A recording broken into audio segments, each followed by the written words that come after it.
À quel moment est-ce qu'on met sur le même plan, bon, bah voilà, il y a la France insoumise, et puis Némésis, et puis bah voilà, c'est le débat d'idées, ils sont pas d'accord. Mais il y a quand même, d'une part, une formation politique républicaine, parlementaire, avec des élus qui n'a jamais été condamné pour quoi que ce soit, et d'autre part, un groupement nationaliste, identitaire, d'extrême droite, avec des positions ultra violentes. Donc là, déjà, il s'est passé quelque chose. On voit de plus en plus cet effet qui veut qu'on mette un signe égal entre extrême droite et extrême gauche, justement après ce terrible fait divers. J'ai justement, Paul, à vouloir nous signaler quasiment que c'est la même chose. D'abord, ce serait le danger, pour ceux qui ont une conscience des faits, de falsification historique. Tout simplement. Les chiffres que tu as donnés tout à l'heure sont issus d'une étude scientifique. Il a fallu attendre 3 jours pour que des médias commencent, dans les médias mainstream, à faire leur travail et à regarder les seuls travaux sur lesquels on peut faire référence, à savoir ceux des sciences sociales, des historiens, des sociologues, des politistes. Il s'agit notamment des travaux d'Isabelle Sommier, qui s'appelle Violence politique en France, qui est un long ouvrage qui regarde 6000 événements de violence politique qui vont de la simple dégradation à l'acte terroriste, et donc de très grande nature différente, et qui montre effectivement un rapport de 1 à 10 entre les actes attribués à des membres de la gauche et ceux de l'extrême droite, qui a une violence répétitive, régulière et installée. Et cette falsification, elle se pose aussi, en dehors de la question numérique, sur la question de la nature de cette violence. La question de la mort et de la violence est consubstantielle au projet fasciste. Le fascisme, dans une définition, je veux dire, ramenée à l'essentiel, c'est un projet de régénération du corps national par la purge des éléments halogènes, c'est-à-dire identifiés comme étrangers, et qui passe nécessairement à terme par l'extermination physique des opposants. C'est comme ça que se sont opposés les régimes fascistes au début du XXe siècle. On peut se rappeler par exemple le cri franquiste « Abat l'intelligence, vive la mort », lancé par le général José Milán Asrey en 1936. Voilà. Et en vérité, on ne retrouve pas ça, puisque à gauche, tout simplement parce que la gauche, c'est le parti de la vie. Ce sont des partisans, des amoureux de la vie, au sens où si tous ces militants continuent tous les jours de se battre pour améliorer les conditions matérielles d'existence, pour pouvoir obtenir des libertés supplémentaires, des droits politiques supplémentaires, c'est justement parce qu'on doit chérir la vie, que l'on chérit la vie, et que de fait, la vie est une valeur centrale. Dans un élan de romantisme, Che Guevara disait « L'amour est une des qualités principales d'un révolutionnaire ». Voilà, c'est ça la différence. Donc, falsification historique, et puis ensuite, banalisation. Banalisation de l'extrême droite qui, à force de processus de dédiabolisation et à force de reprise, surtout, j'insiste de nouveau, de la part de la droite, de l'extrême droite, de leurs discours, de leurs idées et de votes en commun, finissent par faire oublier que ce projet de l'extrême droite est un projet dangereux à tout égard. Dangereux pour les populations, surtout quand elles sont noires, homosexuelles, juifs, communistes, militants pour des idées aussi simples que le SMIC à 1700 € ou que sais-je. Et puis un danger pour la société tout entière à partir du moment où c'est un projet qui veut embarquer dans une transformation de régime et l'installation d'un joug autoritaire fondé sur la violence. Donc voilà, je pense que c'est ça le danger. Mathieu, vous parliez justement de la violence aussi à gauche, mais est-ce que vous mettriez sur le même plan l'extrême droite et l'extrême gauche? Non, bien sûr que non. D'abord, c'est très simple ce qui est en train de se passer, quelque chose qui se joue depuis un certain nombre d'années, qui est une opération de blanchiment moral de l'extrême droite, qui, stratégiquement, nous explique que la vraie menace et le vrai camp anti-républicain, c'est l'extrême gauche. Mais sachant que dans l'extrême gauche, l'extrême droite met à peu près toute la gauche. Donc, c'est très grave ce qui se passe actuellement parce que, encore une fois, le principal parti d'extrême droite aux portes du pouvoir en France nous explique que c'est un parti parfaitement républicain. Et vous avez des gens pour le croire, en fait. Ouais. Et que de plus en plus, c'est cru. Et qui dit, le danger en France, le danger mortel, c'est LFI et l'extrême gauche. Évidemment, bon, d'une part, philosophiquement, comme Paul l'a dit, on ne peut pas comparer une idéologie d'extrême droite qui est une idéologie qui hiérarchise les êtres humains, qui considère qu'il y a des êtres humains qui valent davantage que d'autres, puisque c'est le principe même de l'extrême droite, avec une idéologie, notamment de la gauche radicale, qui est une idéologie progressiste, émancipatrice. Donc c'est déjà un contresens historique, moral, etc. Mais une fois qu'on a dit ça, Alors en plus, donc il y a soit cette espèce d'équivalence et avec la possibilité même d'un front républicain inversé. Oui. C'est quand Jordan Bardella parle on va y venir, parle d'un cordon sanitaire, on parle de ça. Maintenant, il faut aussi que la gauche radicale s'interroge sur son rapport à la violence. Il y a des personnes au sein de la gauche radicale, alors c'est un vieux débat qui date du siècle dernier sur le rapport à la violence dans les luttes, etc. Mais il y a des gens au sein de la gauche radicale qui considèrent que la violence est légitime, notamment face à l'extrême droite, pour imposer ses idées dans le cadre des luttes, etc. Je pense que dans le courant antifasciste, c'est un courant qui est traversé par plein de divisions. Il y a un courant antifasciste tout à fait pacifique, etc. Mais il y a au sein de ces courants des courants qui sont plus belliqueux, qui valorisent la violence. Et il y a, je pense aussi, chez certains groupes, je pense à la Jeune Garde par exemple, moi je vois un peu leurs publications et tout, il y a une espèce de virilisme, on sent qu'il y a une fascination un peu pour la violence dans ces groupes-là, qui moi me dérange profondément. Et il faut que la gauche radicale tranche, là maintenant en fait c'est l'occasion de dire on refuse intégralement la violence. Et il faut que LFI aussi soit très clair par rapport à ça, en mode pas de violence, jamais, c'est impossible, parce que les idéaux de la gauche, je vais utiliser juste peut-être une métaphore un peu naïve, mais ne devenons pas des loups face aux loups. Voilà, restons des agneaux en quelque sorte, mais dans le sens moral, c'est-à-dire on ne peut pas utiliser les armes du fascisme contre la menace fasciste. Voilà. Dans le loup et l'agneau, comment finit l'agneau ? C'est la grande question, voilà. Évidemment. Non, mais c'est pour ça. Mais moi aussi, la fin justifie les moyens. Non, voilà. Je moi, je pense que non. Je dis simplement que moi aussi, je pourrais dire la violence, c'est mal, l'eau, ça mouille, le feu, ça brûle. Mais je pense que ce ne serait pas à la hauteur de la réalité que l'on vit dans nos sociétés. C'est bien de le rappeler des fois.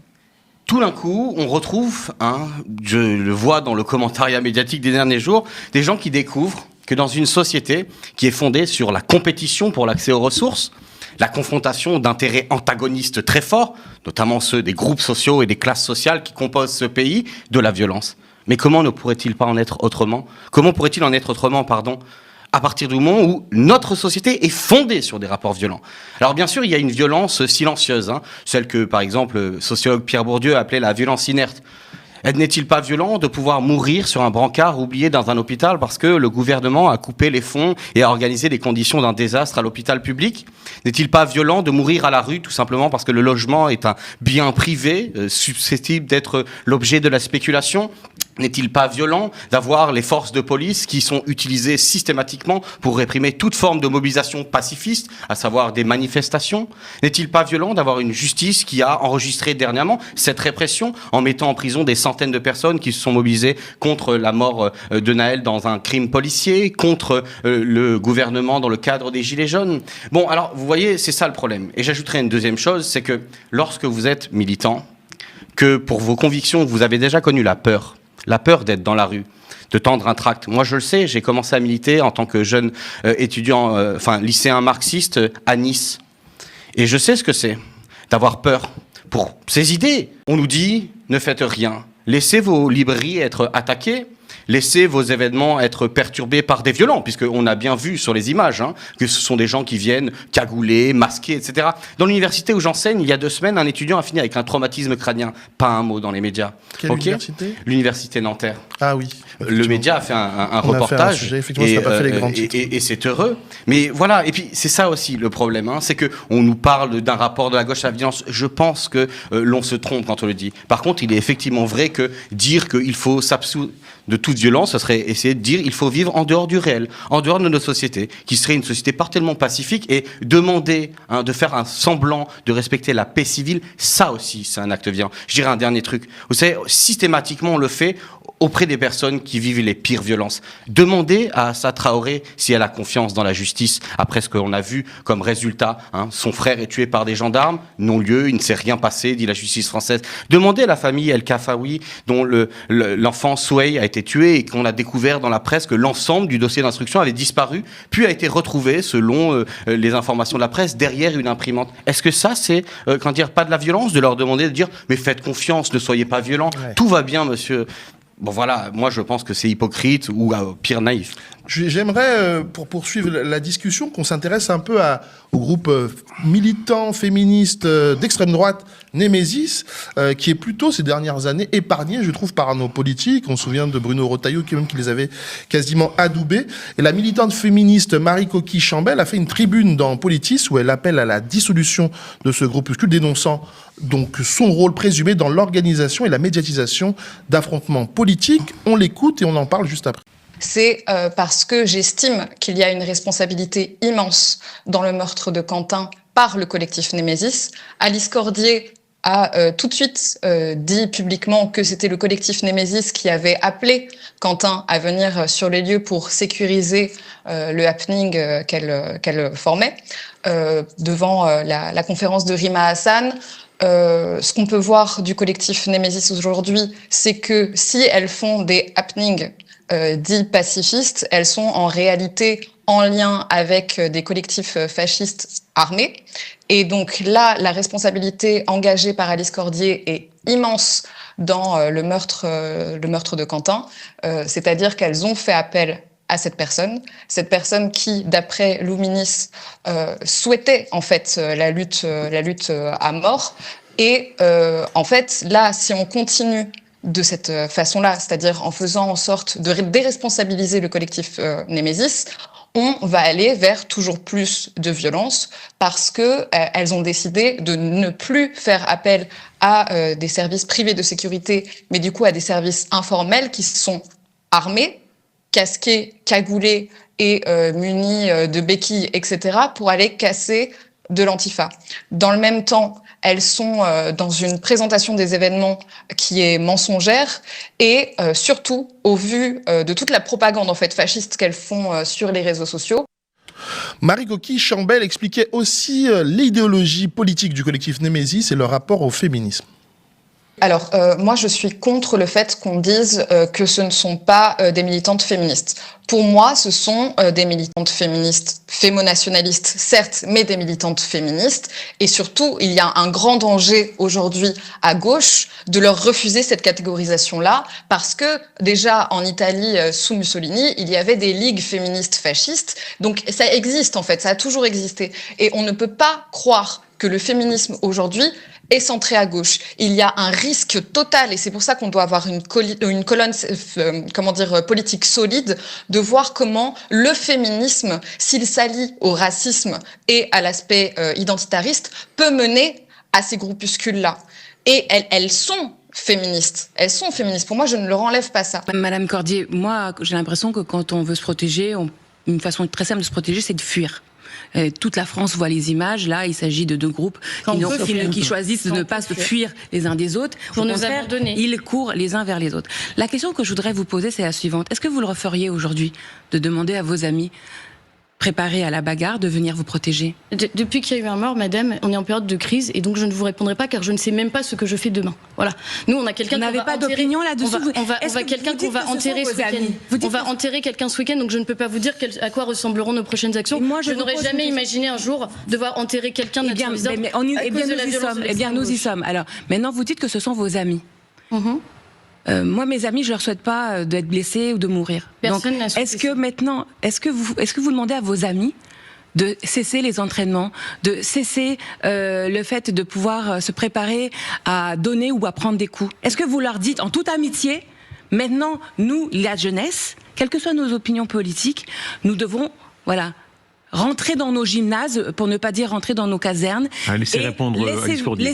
Laisser arriver la politique, la noble politique, plutôt que la bagarre violente. Alors nous, la noble politique, madame, ça s'appelle aussi du militantisme. C'est le fait d'avoir le droit, vous savez, dans démocratie, d'aller sur un trottoir en face de l'IEP de Sciences Po avec un petit drap. Voilà. Et de prévoir des amis. À côté, je ne sais pas, vous avez l'air de connaître le profil des jeunes gens qui étaient là mieux que moi. C'est quoi le profil de vos amis qui vous protègent? Est-ce que vous allez leur demander d'arrêter de s'entraîner, etc. Moi, je ne suis pas... Non mais pourquoi je demanderais à mes amis de faire... Parce que ça peut dégénérer dans des bagarres et des morts. C'est la raison pour laquelle il faut leur demander d'arrêter. Oui, je pense qu'en fait, la seule dissolution qui soit vraiment efficace, c'est l'autodissolution. En fait, ce sont des groupes politiques. Mais là, il faut convaincre les gens. Oui. Non, mais oui, mais je pense que c'est ça qui est à l'ordre du jour aujourd'hui. Raphaël Arnaud est le fondateur de la Jeune Garde. Vous cela fait 3 ans, 4 ans qu'il aide des jeunes à s'entraîner, etc., qu'il les met sur cette voie militante. Son rôle aujourd'hui, il n'a pas encore parlé, il s'est pas encore exprimé, c'est d'appeler à l'autodissolution de la jeune garde, compte tenu des événements qui ont eu lieu. Et Madame Cordier, je pense que vous aussi, vous devriez appeler à l'autodissolution des groupes de ce que vous appelez vos amis, et qui, selon vous, avaient une tâche. Quel groupe? Vous-même, vous les appelez vos amis. Oui. Ceux qu'on voit à l'image. C'était pas un groupe, hein. Quel groupe dans ce cas, madame? Bah, dites-nous. Mais vos amis dont vous pensez c'était pas un groupe, Laissez madame. répondre, Raquel Garrido. Laissez répondre. Oui, c'était pas un groupe, hein. Je sais pas de quoi. Qu'est-ce que vous sentez vous ne savez pas depuis le début? Bah, vous savez qui? Alors qui? Ben, les gens que vous avez appelés. C'était des amis. C'était des amis. Ça faisait pas un groupe d'amis. J'ai demandé la dissolution d'un groupe d'amis. Est-ce que c'est un groupe organisé comme la Jeune Garde, en gros, c'est ça ce que vous voulez dire? Clairement, oui. Non. Clairement, mais qui vous fait dire ça, Madame? Qui vous fait dire ça? Vous êtes enquêtrice. Vous avez eu les papiers entre les mains. Vous savez qui sont ces gens? Madame. Il n'y avait pas de groupe, madame. En fait, c'est ça. Vous essayez de faire le procès d'un groupe. Vous avez été prise dans un engrenage. Vous avez été prise dans un engrenage qui a abouti à la mort de Quentin. Les seules personnes responsables de la mort de Quentin sont les membres qui l'ont tué, madame. Je n'ai aucune responsabilité dans ça. La personne qui a tué Quentin Durand est la personne qui a tué Quentin Durand. Mais néanmoins, il y a une succession d'événements, d'accord? Et dans cette succession d'événements, vous êtes celle qui a appelé réactions sur ce plateau, s'il vous plaît, Raquel Garrido. De vous protéger. Vos réactions sur ce plateau. Sinon, j'aurais une militante qui serait morte aujourd'hui. Donc j'ai bien fait. Il est temps que vous fassiez le ménage, Madame la Présidente. Parmi ces groupes identitaires, on peut mentionner aussi les fémo-nationalistes de Némésis. Mais un des bastions identitaires, c'est évidemment Lyon. Le groupe principal là-bas, c'est les Remparts. Avant leur dissolution par le gouvernement au printemps 2024, ils géraient l'Atraboule, un bar associatif, et l'Agogé, une salle de boxe. En février 2024, 3 hommes racisés sont tabassés très violemment par 2 cadres des Remparts. La légitimation de Némésis, c'est 2 choses. 1, Bolloré. Alice Cordier a eu tribune ouverte partout. Sur Europe 1, sur CNews, dans l'émission de Christine Kelly.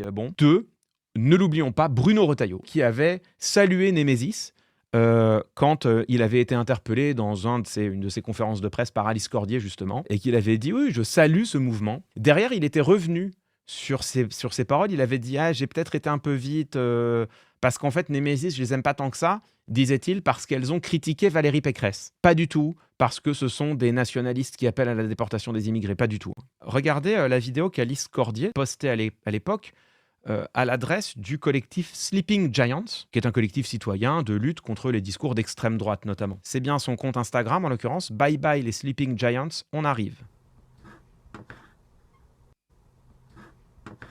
Les gentilles militantes féministes du collectif Némésis qui menacent de mort, tout simplement. Voilà comment elles s'opposent au discours de leurs adversaires par des menaces de mort. Voilà pour Némésis.